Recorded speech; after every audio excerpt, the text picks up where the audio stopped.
کچھ مفسرین نے لکھا اللہ نے مشورہ کیا تھا فرشتوں سے وَإِذْ قَالَ رَبُّكَ لِلْمَلَائِكَةِ إِنِّي جَاعِلٌ فِي الْأَرْضِ خلیفہ، لیکن کچھ مفسرین کہتے ہیں کہ اللہ کو ضرورت نہیں فرشتوں سے مشورہ کر دے گی.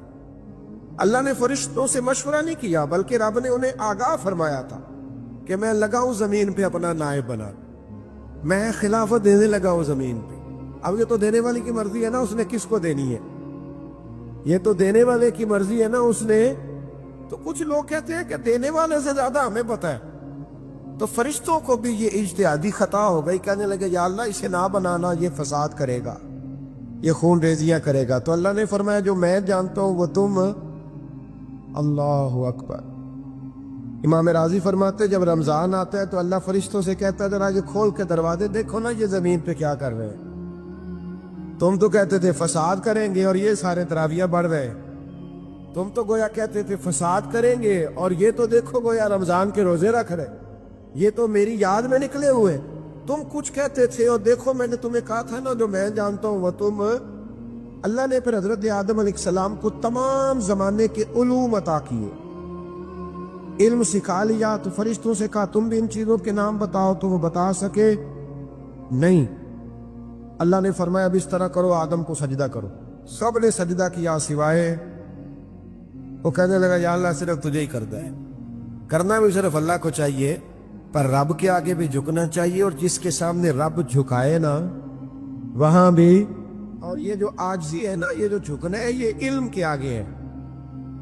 ہماری مصیبت یہ ہے کہ ہم علم کے آگے بھی گردن جھکانے کو تیار نہیں ہوتے، وہاں بھی ہم خود عالم فاضل بن جاتے ہیں. تو فرمایا کہ سب سے کہا سجدہ کرو، سب نے سجدہ کیا سوائے ابلیس کے. تو پھر ہوا کیا وَكَانَ مِنَ الْكَافِرِينَ، وہ کافروں میں سے ہو گیا. پھر اللہ نے حضرت آدم کو اور جناب حوا کو نا مقام دے دیا جنت میں رہنے کے لیے، اور کہا سارا کچھ کھانا، درخت کے قریب نہ جانا. فطرت ہے نا انسان کی، وہ جستجو کرتا ہے، کہا اس درخت کے پاس نہ جانا. تو حضرت حوا سلام اللہ علیہ کہتے ہیں دل میں خیال رہتا تھا کہ آخر ہے کیا درخت کے پاس. یہی انسان کا عقیدہ توحید ہے کہ جہاں سے رب منع کر دے وہاں وہ منع ہو جائے. اور یہ ان کی خطا نہیں تھی، یہ اللہ کی حکمت تھی، چونکہ رب نے تو پہلے کہہ دیا تھا بنایا ہی زمین کے لیے، تو یہ تو سارا کچھ ہونا تھا تو زمین پہ آنا تھا نا. تو حضرت حوا اور جناب آدم کے پاس شیطان آیا، اس کو نکال تو دیا تھا پر ابھی اس کا جنت میں آنا جانا بند نہیں ہوا تھا، یہ بھی اللہ کی حکمت تھی. تو وہ کہنے لگا تمہیں پتہ ہے بعد میں مر جاؤ گے. تو حضرت حوا کہنے لگی کیا موت بھی آئے گی؟ کہاں، اس کی تکلیف بھی بڑی ہوگی، تو پھر بچیں گے کیسے؟ تو کہنے لگے پھل کھا لو اس درخت کا. تو بچنے کے لیے پھل کھایا تھا. حضرت عیسیٰ علیہ السلام ایک دن پڑھ رہے تھے انجیل، تو آپ نے نبی پاک کا تذکرہ پڑھا، اس سانپ نے سن لیا. تو حضرت عیسیٰ سے کہنے لگا حضور یہ بتائیں کہ وہ نبی پاک ملیں گے کہاں؟ تو حضرت عیسیٰ فرمانے لگے کہ مکے میں آئیں گے اور مدینے میں رہیں گے. تو کہا ملاقات کیسے ہو سکتی ہے؟ فرمایا چلا جا مکے. تو وہ سانپ 600 سال غار ثور میں، اس نے 70 جگہ پہ سوراخ کیے. کتنے سال بیٹھا رہا بول کے بتائیے؟ آپ 6 گھنٹے بیٹھ کے دکھائیں، سوال ہی نہیں پیدا ہوتا. ہم بڑے کمزور ہو گئے، ہمارے لیے معاملہ بڑا اور طرح کا ہے. ہماری مرضی کا کوئی بات کرے تو ہم اس سے راضی ہیں. 600 سال وہ سانپ بیٹھا رہا، 600 سال، اور 70 اس نے سوراخ کیے غار ثور میں. لیکن وہ بھی عاشق تھا نا. اور یہاں معاملہ یہ تھا کہ ابوبکر صدیق دعا مانگ کے گئے تھے کہ میں نے کسی کو موقع نہیں دینا، ایک میں ہوں گا دوسرا میرا یار ہوگا. وہ غار ثور کی تو لذت یہ والی تھی، ایک میں ایک میرے محبوب. اس نے 70 سوراخ کیے ہوئے تھے. جناب ابوبکر صدیق نے کہا حضور آپ ٹھہریں، میں ذرا بھی آیا صفائی کر کے. تو نبی کریم علیہ السلام رکے تو حضرت ابوبکر صدیق نے کہیں پگڑی پھاڑ کے رکھی، کہیں چادر پھاڑ کے رکھی، اتنے سوراخ بند کیے تو جو ایک رہ گیا وہاں ایڑی رکھ دی. تو اب وہ سانپ بھی شکوہ کرنے لگا کہ یار تو بھی کوئی نرالا ہی عاشق ہے کہ میں نے تو کسر ہی کوئی نہیں چھوڑی تھی، 70 سوراخ کیے تھے اور تو نے بھی کمال ہی کر دی ہے، سارے ہی بند کر دیے، جو بچ گیا اس پہ ایڑی رکھ دی. اس نے پتہ نہیں کتنے ڈنگ مارے. سانپ کا جب ڈنگ لگتا ہے تو وجود میں بہت زیادہ گرمی پیدا ہوتی. حضرت ابوبکر صدیق کے بارے میں ہمارے شارحین نے لکھا روئے نہیں، وجود اتنا گرم ہوا کہ آنسو ٹپک پڑے. نبی کریم صلی اللہ علیہ وسلم نے فرمایا ہٹا نا ذرا پیر. پھر انہوں نے ہٹایا تو میرے مصطفیٰ میں لعاب دہن لگایا. حضرت ابراہیم ابن ادہم